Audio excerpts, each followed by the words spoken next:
Friends, मैं गौरव मिगलानी आपके सामने लेकर आया हूं एक बार फिर से अकाउंटिंग इक्वेशन।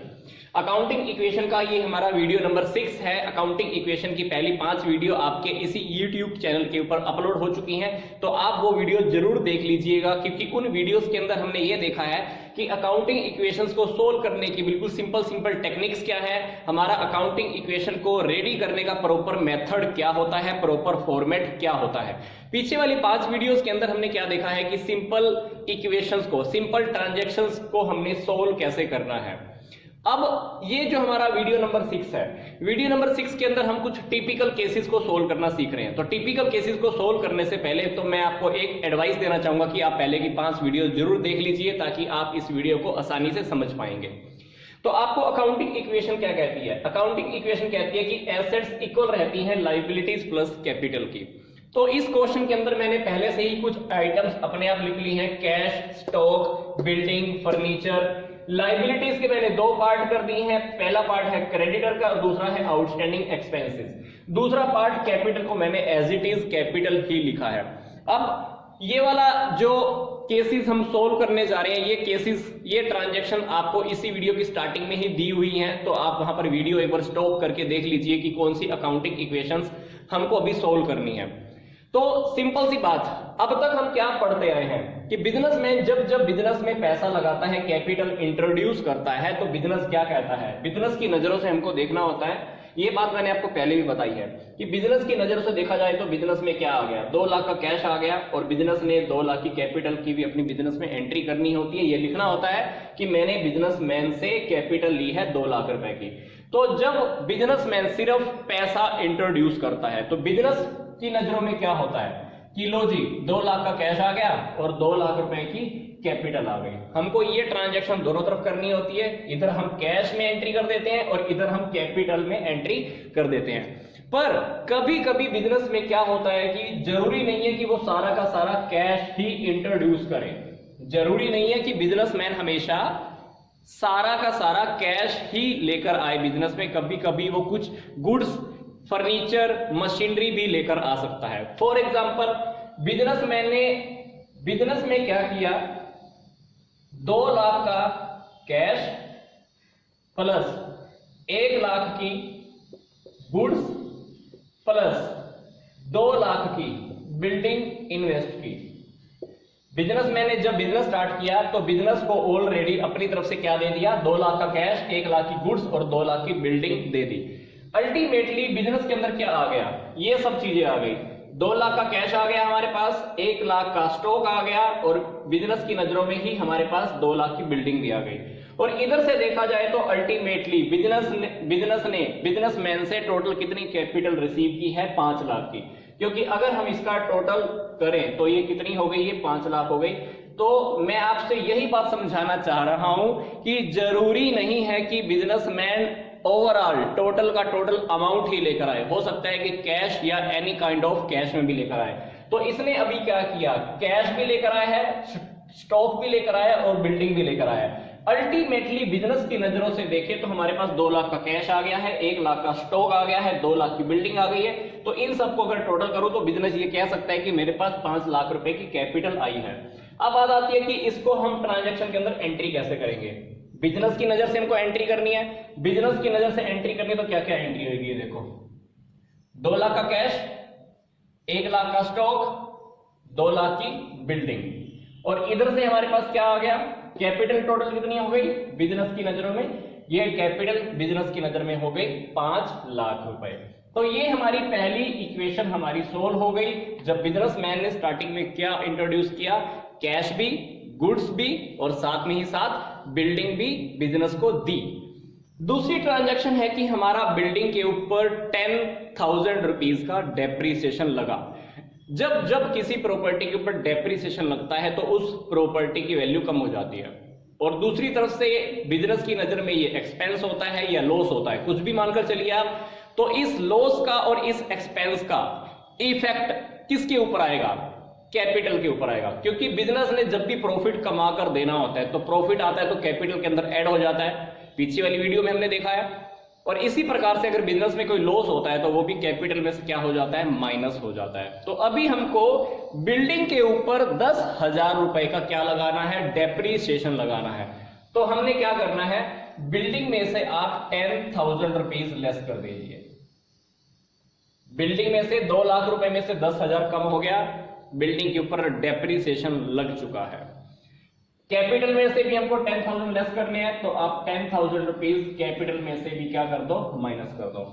तो ये हमारी दूसरी ट्रांजैक्शन कंप्लीट हुई डेप्रीसिएशन लगाने की। जिस प्रॉपर्टी के ऊपर डेप्रीसिएशन लगेगा उसी प्रॉपर्टी में से हमको कम करना है। बिजनेस के लिए लॉस है, इसलिए बिजनेस क्या करेगा, कैपिटल में से भी उसको उतना ही अमाउंट माइनस कर देगा। माइनस को हमने ब्रैकेट की फॉर्म में यहां पे शो किया है। तीसरी बात आती है कि हमने दिनेश से 10,000 रुपीज की गुड्स परचेज की हैं, 10,000 की गुड्स परचेज की हैं, सिर्फ इतनी सी बात लिखी हुई है। अब कैश की तो बात लिखी नहीं हुई, तो हमने दिनेश से परचेज की है, सिर्फ इतना लिखा हुआ है। तो हम इस परचेज को क्या मानकर चलेंगे कि हमने दिनेश से उधार खरीदा है, क्रेडिट पर खरीदा है। और अब जब भी हम उधार खरीदते हैं तो उधार खरीदने से पहली बात तो हमारा स्टॉक आ जाएगा।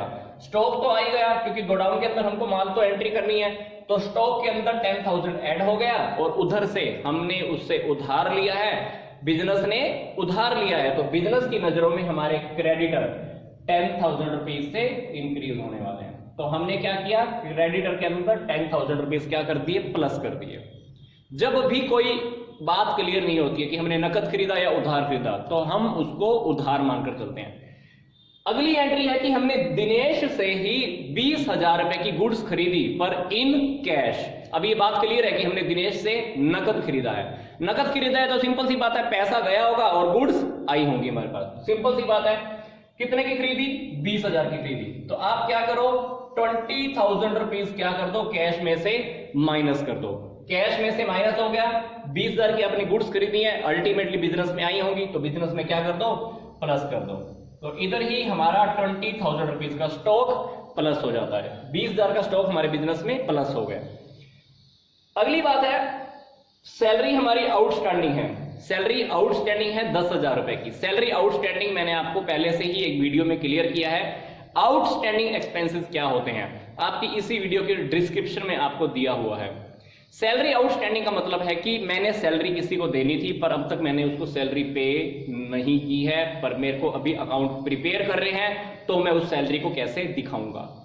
बिजनेस के अकॉर्डिंग, अक्रूवल बेसिस के, अकाउंट के बेसिस के अकॉर्डिंग कोई भी एक्सपेंस जो आप कर चुके हो, भले ही आपने वो कैश पे किया है या नहीं किया है, आपको वो एक्सपेंस बिजनेस में शो करना होता है।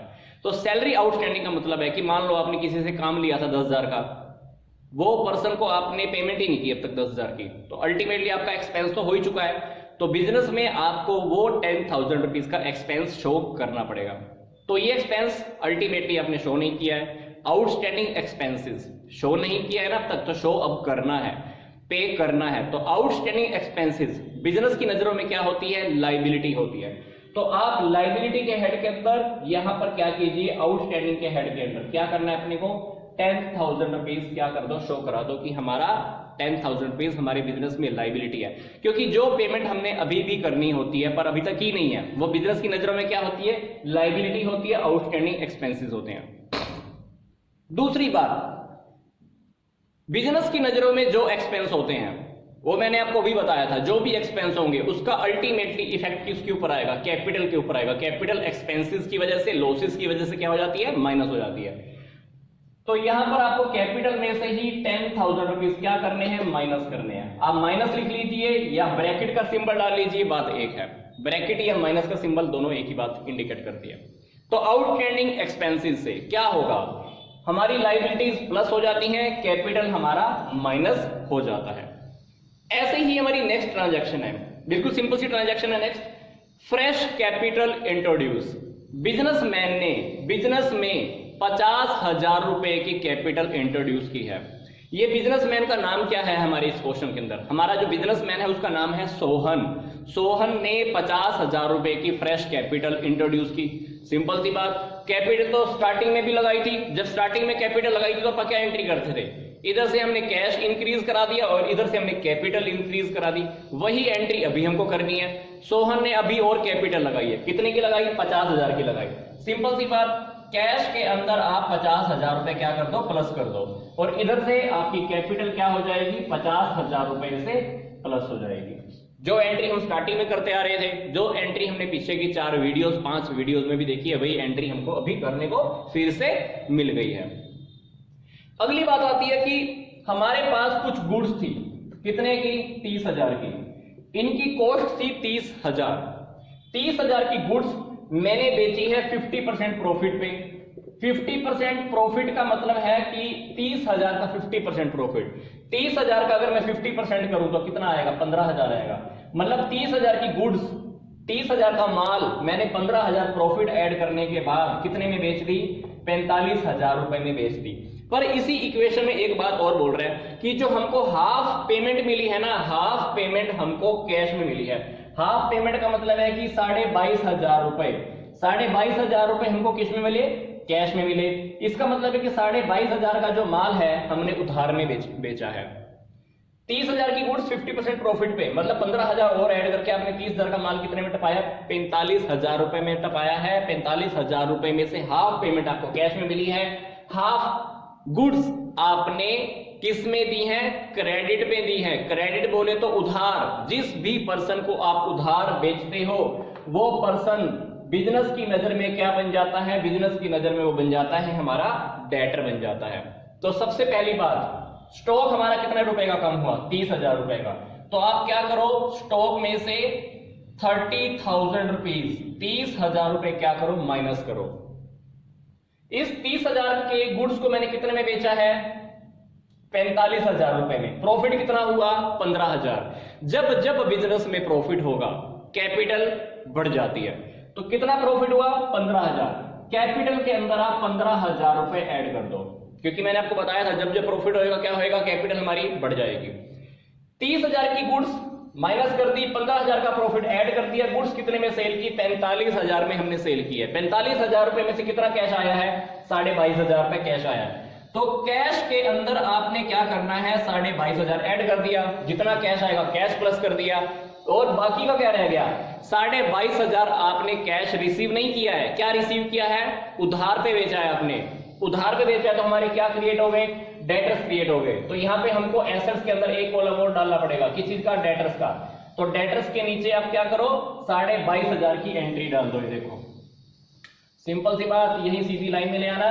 22,500 रुपए आपके डेटर्स में ऐड हो जाएंगे। ये मैंने डेटर्स लिख दिया है, यहां पे मैं दोबारा से लिख रहा हूं डेटर्स। डेटर्स में क्या करो? 22,500 आप क्या कर दो? प्लस कर दो। सिंपल सी बात। नेक्स्ट इक्वेशन क्या है?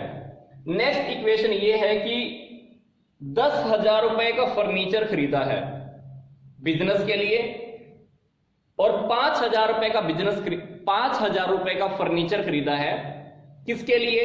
हाउस होल्ड एक्सपेंस के लिए। हाउस होल्ड मतलब सोहन के घर के लिए हमने फर्नीचर खरीदा है। देखो, 10,000 रुपए का फर्नीचर तो कहां पे काम आएगा? बिजनेस में। 5,000 का फर्नीचर कहां काम आएगा? सोहन के घर पे। सोहन कौन है? बिजनेसमैन। सिंपल सी बात, बिजनेस ने 15,000 का खर्चा कर दिया। कितना खर्चा कर दिया? 15,000। अब बिजनेस ने 15,000 का खर्चा किया है। सिंपल सी बात, बिजनेस से तो 15,000 चलेगा ही ना। तो आप क्या करो? कैश में से 15,000 रुपए माइनस कर दो। 15,000 रुपए बिजनेस ने खर्च कर दिए, पैसा तो चला गया, पर बिजनेस में क्या आया? बिजनेस में क्या आया? बिजनेस के यूज के लिए कितने का फर्नीचर आया? सिर्फ 10,000 का। तो आप क्या करो? फर्नीचर के अंदर यहां पे लगा लो कि आपको क्या करना है, यहां पर 10,000 का फर्नीचर बिजनेस में प्लस कर दो। बिजनेस में 10,000 का फर्नीचर प्लस हो गया। ये 5,000 का फर्नीचर कौन लेके गया है? बिजनेसमैन। किस लिए लेके गया? घर के खर्चे के लिए, घर पे यूज करने के लिए। मैंने आपको पहले भी बताया था वीडियोस के अंदर, जब भी बिजनेसमैन पर्सनल यूज के लिए बिजनेस से पैसा निकालेगा, या बिजनेस ने अगर उसके पर्सनल यूज के लिए पैसा खर्च किया है, तो उसकी कैपिटल को हम कम कर देते हैं, क्योंकि ये बिजनेस की नजरों में क्या होती है? ड्रॉइंग होती है। तो आपको यहां पर 5,000 रुपए क्या करना है? माइनस करना है। किस में से? कैपिटल में से माइनस करना है, क्योंकि ड्राइंग हमेशा कैपिटल को कम कर देती है। ड्राइंग करने से हमारी कैपिटल कम हो जाती है। तो ये हमारी बहुत ही टिपिकल सी इक्वेशंस थी जिसको हमने बहुत सिंपल मेथड से हमने सीख लिया है। इस क्वेश्चन को करने का हमारा एग्जैक्ट फॉर्मेट क्या है, एग्जैक्ट फॉर्मेट आपको बिजनेस आपकी बुक के अंदर, अकाउंट्स की बुक में आपको देखने को मिल जाएगा। पर सबसे इंपॉर्टेंट बात हमारी इस वीडियो में क्या सीखने की थी, हमको ये देखना था कि हमको इन इक्वेशंस के साथ डील कैसे करना होता है, इनको सोल्व कैसे करना होता है, क्या चीज प्लस होनी थी, क्या माइनस होनी थी। तो नेक्स्ट वीडियो में हम फिर से कुछ और टिपिकल केसेस देखने वाले हैं। तो आई होप यहां तक का वीडियो आपको अच्छा लगा होगा और समझ में भी आ गया होगा। आपका कोई क्वेश्चन है, क्वेरी है, तो आप कमेंट बॉक्स में भी छोड़ सकते हैं या आप मेरे नंबर पर डायरेक्टली कॉल करके भी कोई भी बात मुझसे पूछ सकते हैं। तो यहां तक का वीडियो देखने के लिए आपका बहुत बहुत धन्यवाद।